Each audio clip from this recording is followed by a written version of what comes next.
Bienvenidos una vez más a esta transmisión de los Evangelios. Hoy estamos en el Evangelio de Lucas y vamos a continuar con la enseñanza, con ese estudio bíblico de Lucas. Hoy vamos a ver el capítulo 5, el cual tiene 39 versículos. Vamos a ponernos en manos de nuestro Dios. Señor, nos ponemos en tus manos, Rey. Gracias, Padre, por enseñarnos a confiar primeramente en ti. Gracias, mi Dios, por revelarte a nuestro corazón. Aquí estamos, Señor, para ser instruidos en tu palabra, Padre. En el nombre de Cristo Jesús, bendice a cada persona, Señor, que se está conectando. Bendice a cada persona que va a escuchar esta enseñanza para que sea ministrada y que su fe, Padre, no falte y se madure, Padre. Que sea una fe madura en ti, mi Dios. En el nombre de Cristo Jesús. Amén. Temas abordados en el capítulo 5 del Evangelio de Lucas. La pesca milagrosa, sanidad de un leproso, sanidad de un paralítico, Jesucristo llama a Leví y el ayuno. Personajes que aparecen en este capítulo pues es Jesucristo, Simón, Pedro, también llamado Pedro, Jacobo, Juan, un leproso, un paralítico, Leví, el publicano, también llamado Mateo, el Espíritu Santo, obviamente, y se mencionan los discípulos de Juan y los fariseos. Esos son los personajes que de alguna otra forma vamos nosotros a ver mencionados en el capítulo 5 del Evangelio de Lucas.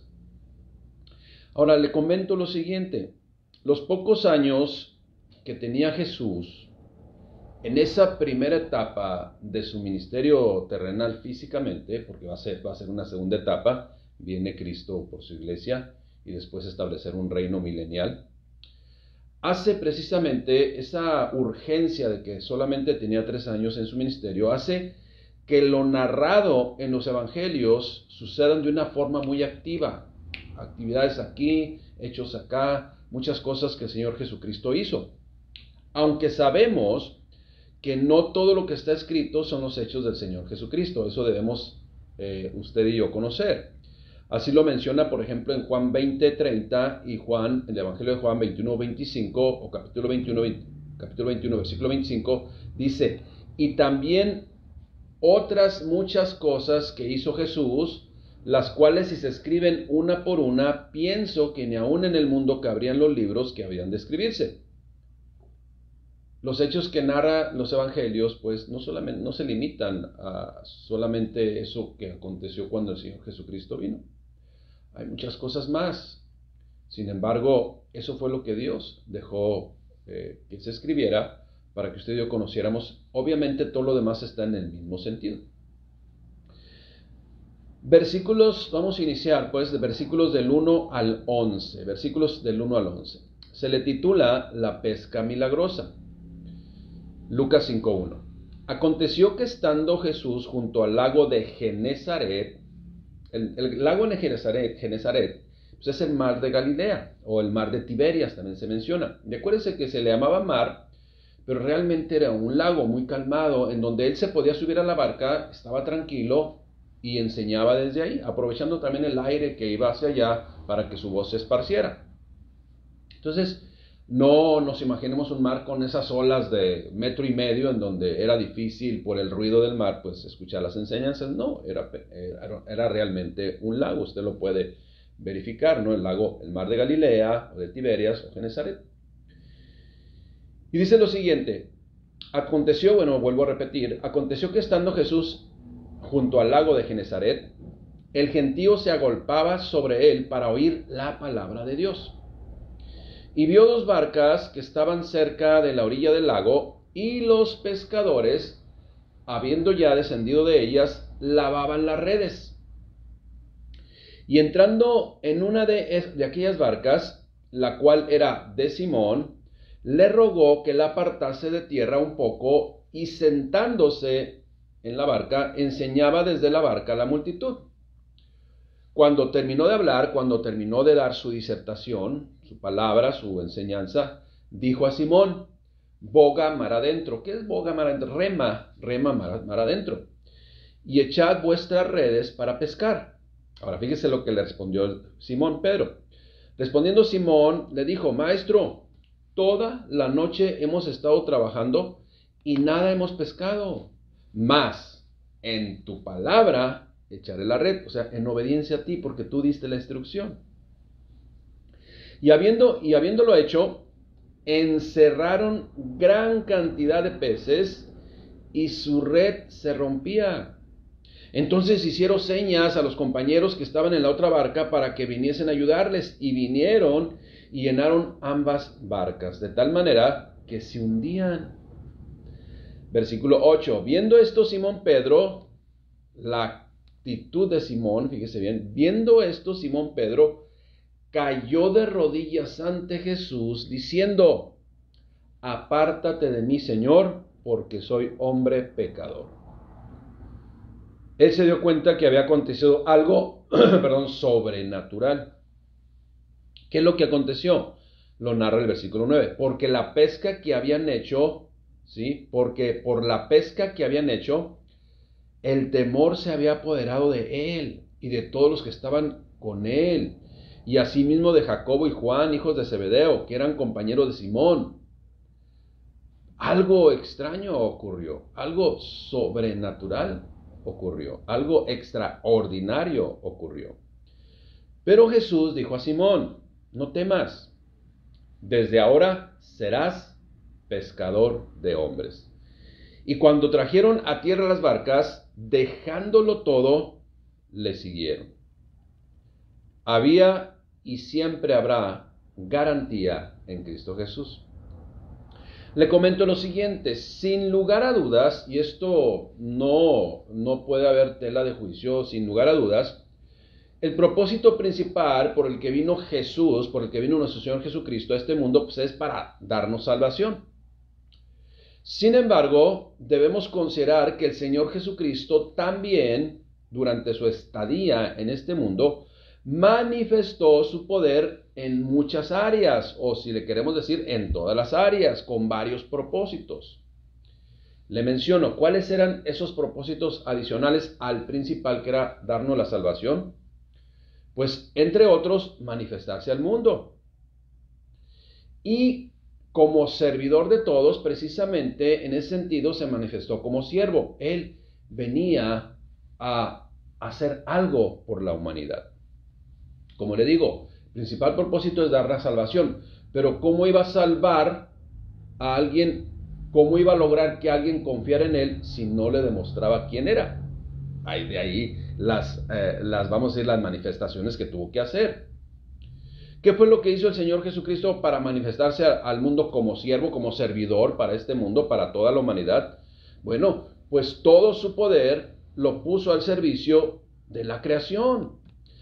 ¿Qué es lo que usted y yo podemos ver? Sanando enfermedades, resucitando muertos, predicando la palabra del Padre, dando a conocer la palabra del Padre, y aún más, fíjese, aún más, también haciendo la vida más amable, menos complicada, más sencilla, por decirlo así, más placentera y más disfrutable, también como añadidura. ¿Por qué se lo digo? Bueno, escuche bien, porque en esta ocasión, atendiendo una necesidad de estos hombres, precisamente atendió la necesidad de estos hombres pescadores, dándoles el producto de su trabajo.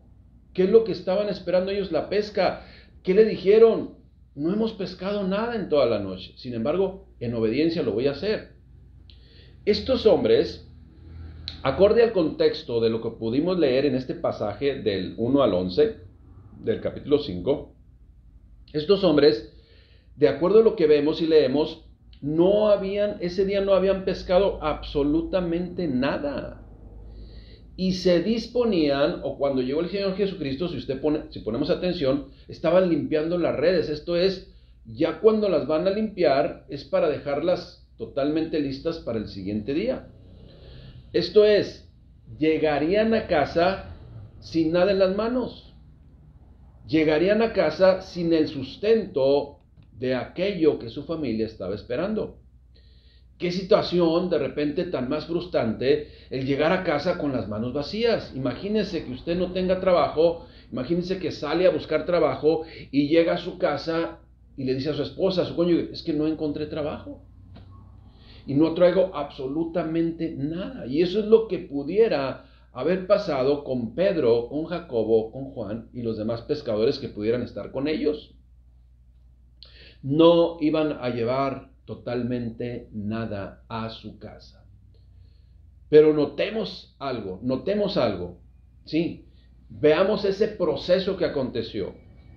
Si nosotros ponemos atención y volvemos a leer, no lo vamos a leer, pero usted lo puede leer después, pero ponemos atención a los procedimientos o al proceso que se dio, escuche bien, llegó Jesucristo y dio una orden y obedecieron.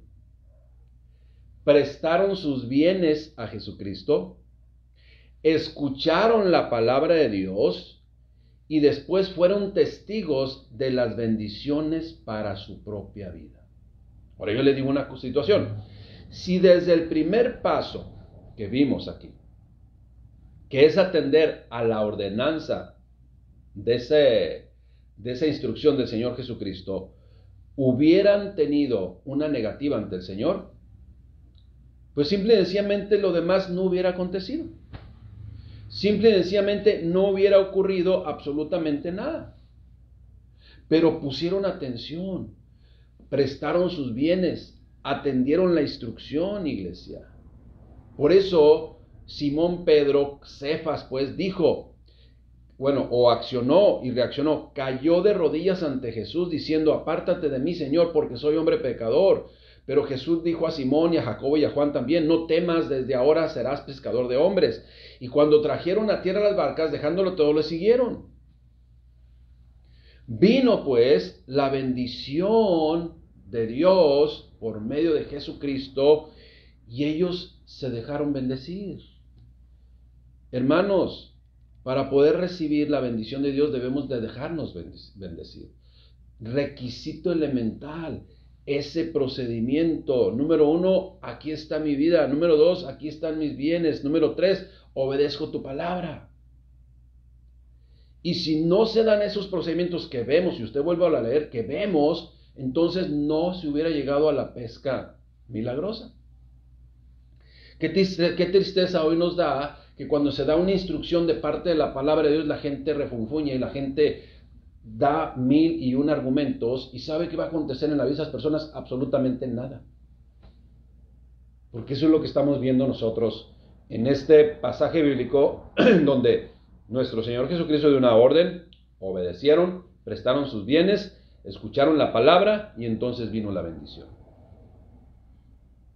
Aprendamos algo. Versículos del 12 al 16. Jesús limpia a un leproso.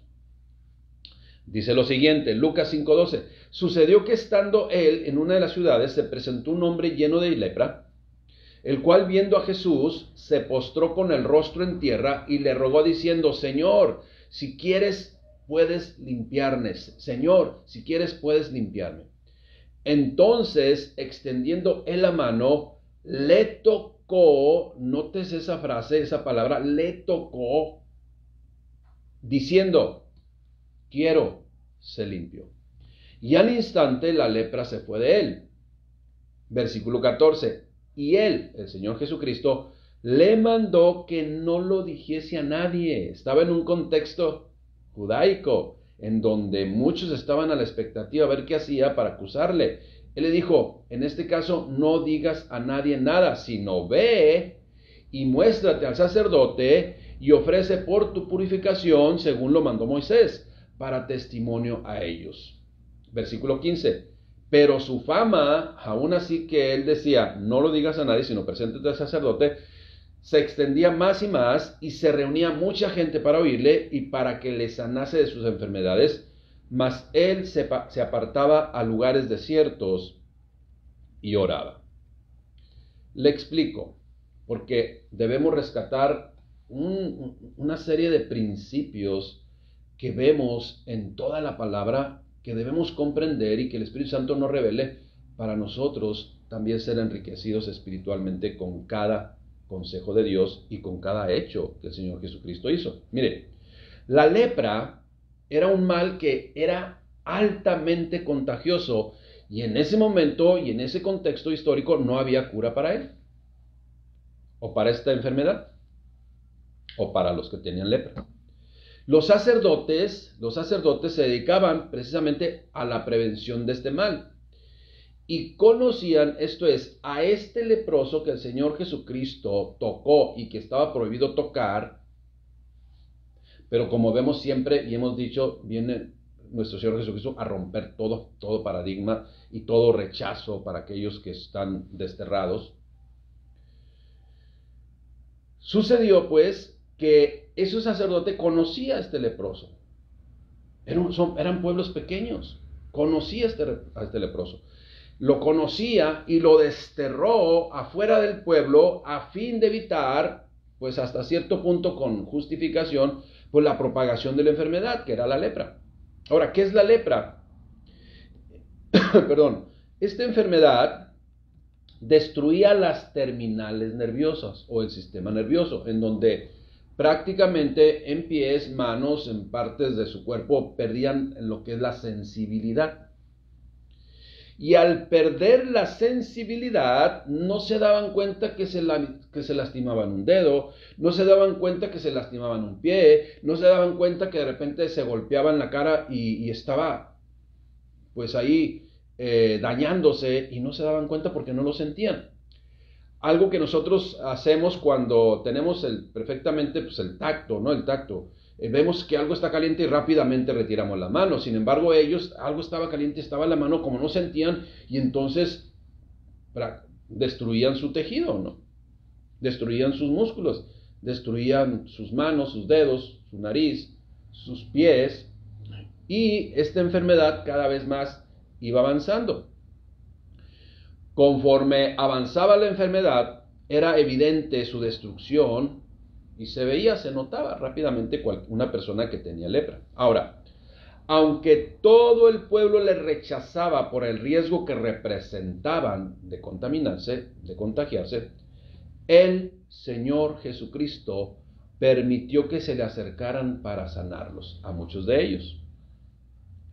Rescatemos, como le digo, 3 principios elementales que vemos aquí. Número 1, no importa la condición que tengamos, Dios nos permite que nos acerquemos a Él. Eso es lo que podemos aprender. No importa la condición que tengamos para acercarnos a Jesucristo, Él nos recibe, ¿sí? Él dice, el que a mí viene no le echo fuera.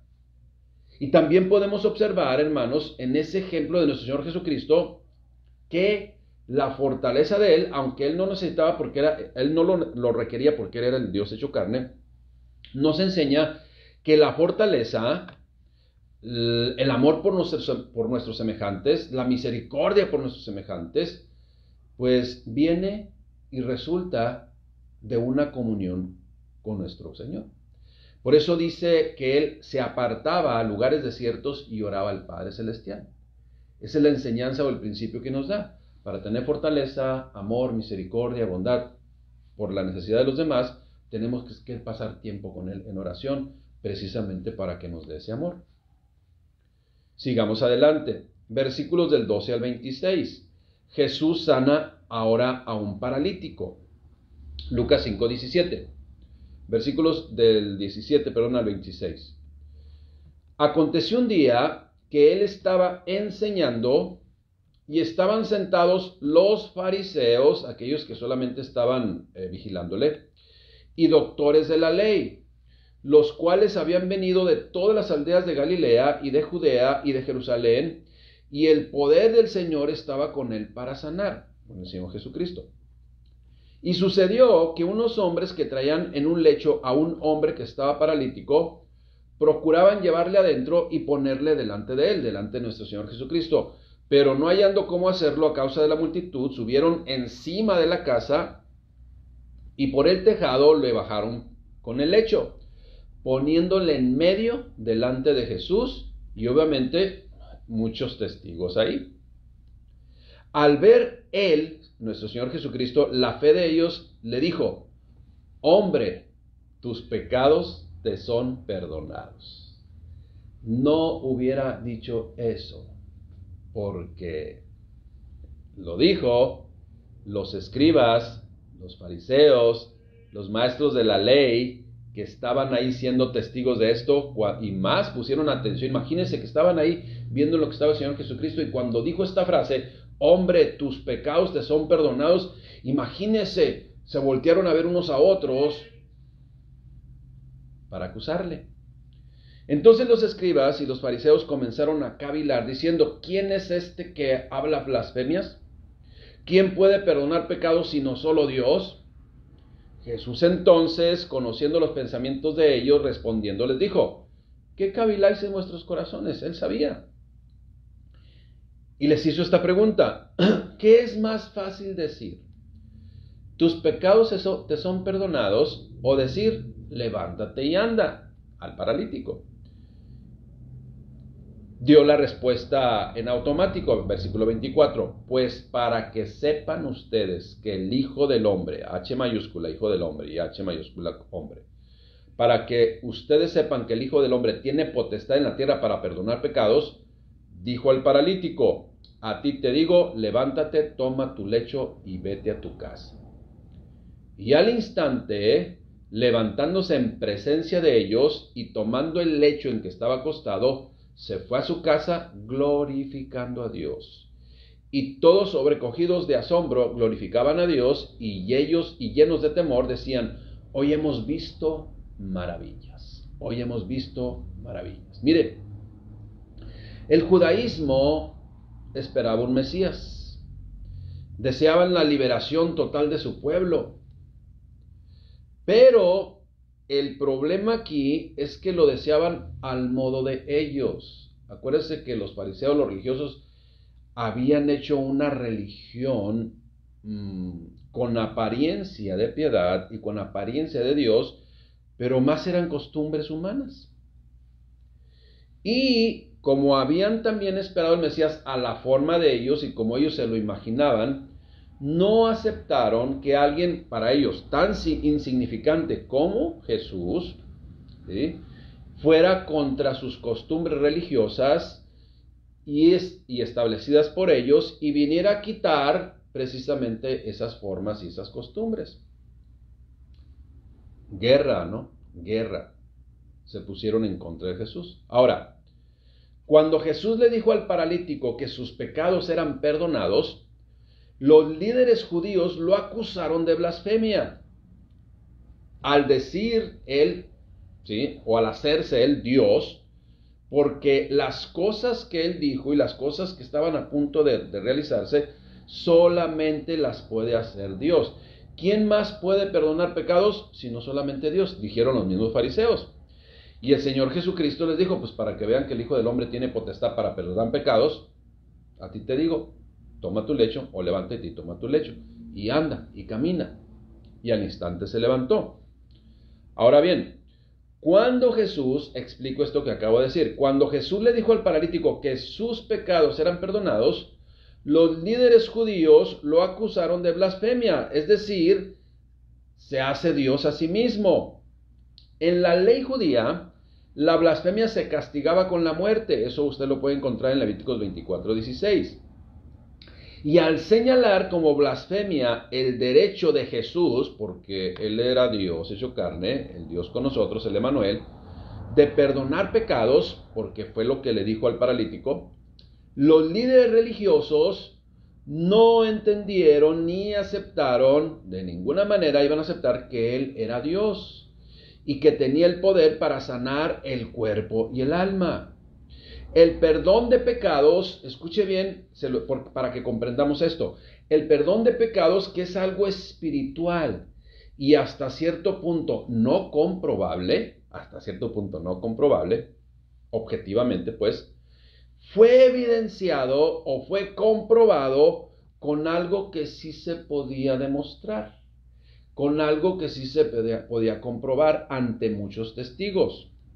Este acto, pues, junto con muchos otros que hizo el Señor Jesucristo, fue una señal de la llegada de aquel Mesías prometido pero que no le recibieron los religiosos y los fariseos y todos esos grupos que se habían formado y que habían hecho de la religión del judaísmo pues solamente un grupo de poder.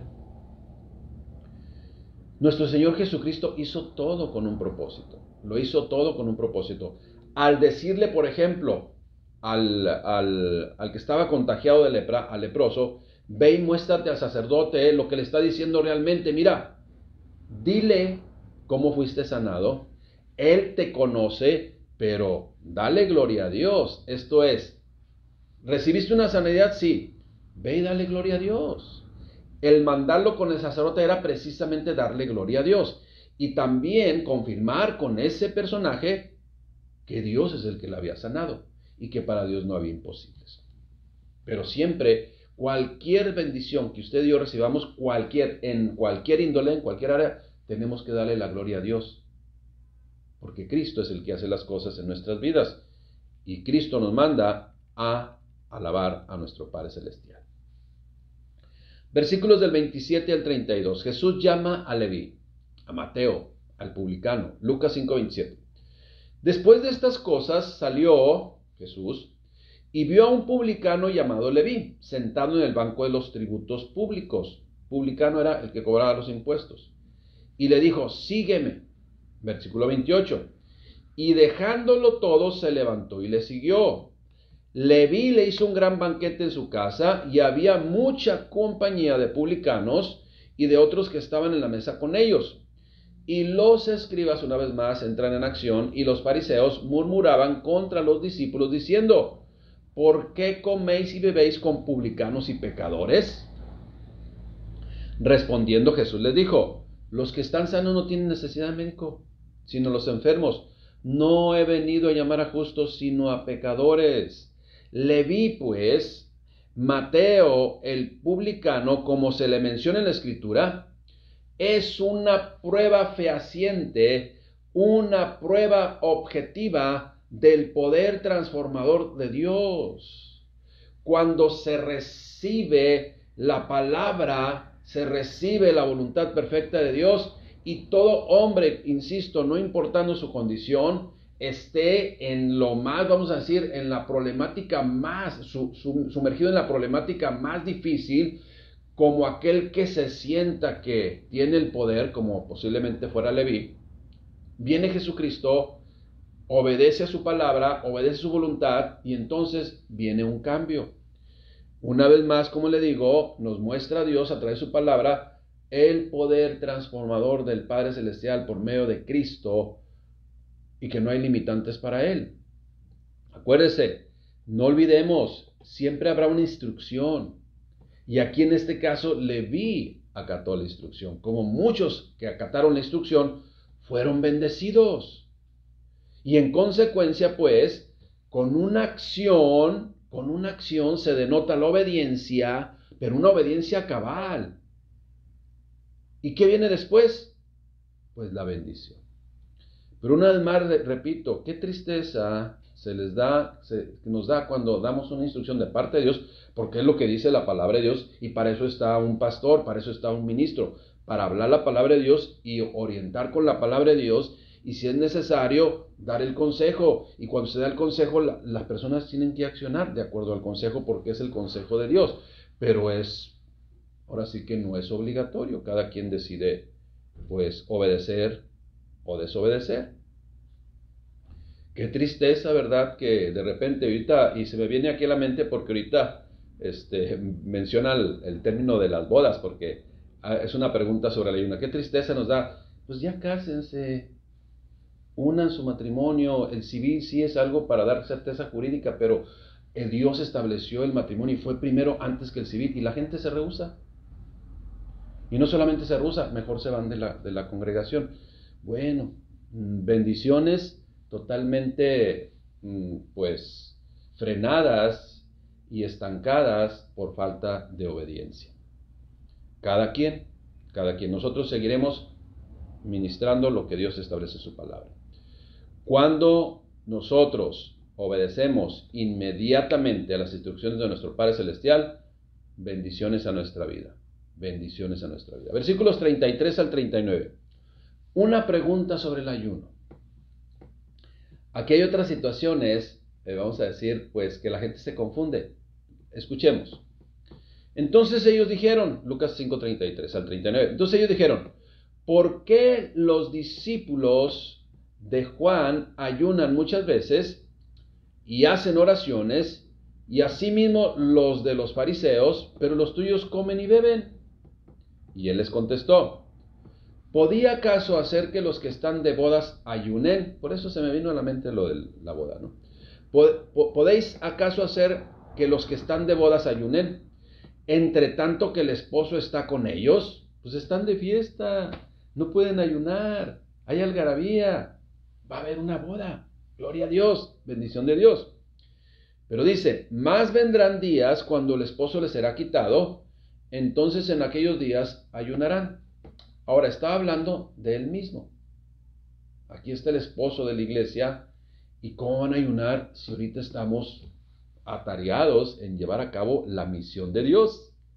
Y dentro de eso, pues, tenemos que alimentarnos, tenemos que cargarnos de fuerzas porque hay mucho trabajo que hacer. Bien, pero va a haber un momento en que el esposo será quitado y entonces van a ayunar. ¿Para qué? ¿Para qué es el ayuno? Solamente aquí, ahora sí que abro un paréntesis. ¿Para qué es el ayuno?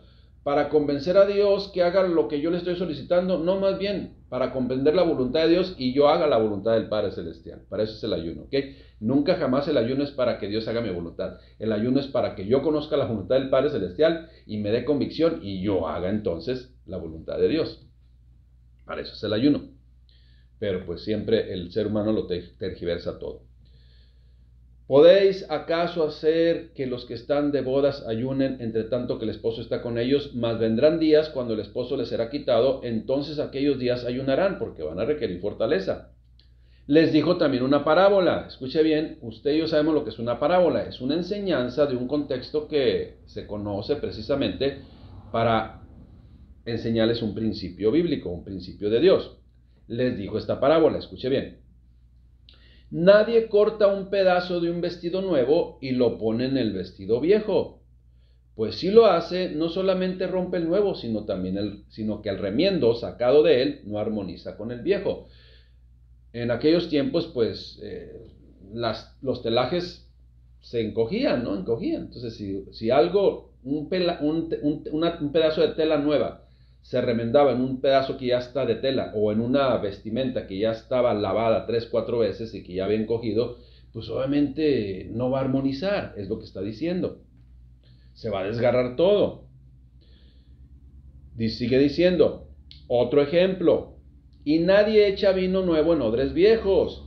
De otra manera, el vino nuevo romperá los odres y se derramará, y los odres se perderán. Mas el vino nuevo en odres nuevos se ha de echar, y lo uno y lo otro se conservan. Y ninguno que bebe el añejo quiere luego el nuevo, porque dice el añejo es mejor. Ahora, yo le quiero hacer una aclaración aquí. Y es bien importante que yo lo haga porque muchos solamente buscan pretextos y pretextotes para pues sus costumbres ahí de repente que han destruido muchas familias. De ninguna manera, enfatizo, de ninguna manera el Señor Jesucristo está invitando o aprobando el consumo de bebidas alcoholizadas o fermentadas. Lo que está haciendo es solo una analogía de un tema que sabían y dominaban en ese contexto cultural. Es lo único que está haciendo. Si no, entonces, ¿por qué la palabra de Dios dice no te embriagues con vino en el cual hay disolución y toda destrucción? Mejor llénate del Espíritu Santo. ¿Sí? La mayor parte de los reyes cometieron los peores errores cuando estaban briagos, cuando estaban alcoholizados. No, de ninguna manera está diciendo o está sugiriendo que la gente se embriague, jamás. Lo único que está diciendo es que está poniendo una parábola, está haciendo una parábola para enseñar un principio. ¿Y cuál es ese principio, hermanos? Como los odres viejos, escuche bien, como los odres viejos, los fariseos se mostraron endurecidos para aceptar a Jesús, quien no se ajustaba a sus tradiciones ni reglas, y también por el contrario era juzgado, pero no por lo establecido por Dios, sino por sus costumbres y tradiciones. Escuche bien lo que le voy a decir.